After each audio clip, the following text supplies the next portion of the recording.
President-elect Trump says on the day he takes office, he will impose a 25% tariff on Mexico and Canada and another 10% on China. Dick Brennan here now with more on this and what it could mean for the economy. Dick. Well, Maurice and Christine, Trump says he wants to stop border crossings and drugs coming into the U.S. So he says he will impose massive tariffs that could have momentous impacts on North American trade, the potential for higher prices and higher costs for businesses and industries across the board.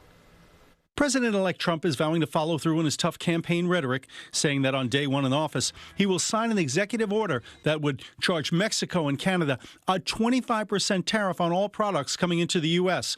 In addition, Trump says he will be charging China an additional 10% tariff. That's on top of tariffs on existing Chinese goods. I think that this is meant to be an opening position. Ian Bremmer of the Eurasia Group says Trump may just be driving these nations to the bargaining table. The United States is in a much more powerful position vis-a-vis its allies around the world and vis-a-vis China. They're deeply concerned about what an increase in tariffs from the United States would mean for their economy this time around.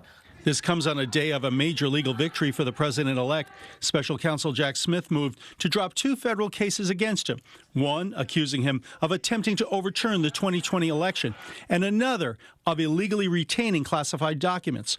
The reason the Justice Department does not allow the prosecution of a sitting president.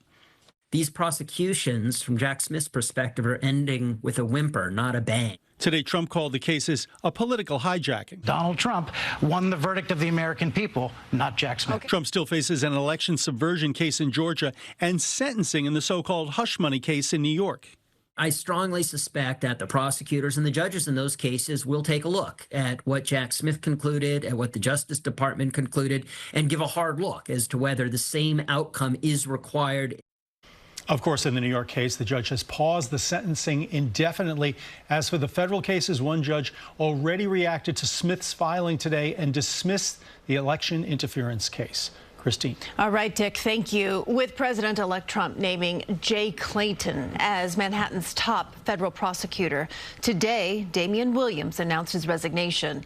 Williams, the first black U.S. attorney for the Southern District of New York, will leave his post December 13th. During his tenure, he oversaw several high-profile cases, including the convictions of former New Jersey Senator Bob Menendez and former FTX founder Sam Bankman-Fried.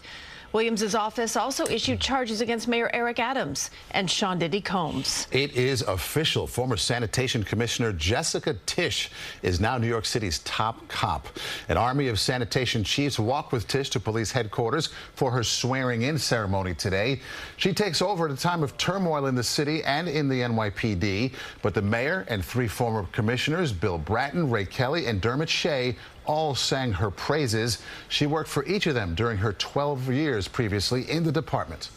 I have been blessed in my life to have access to the finest education anyone could dream of, but no schooling could ever compare to the opportunity to learn directly from these extraordinary men.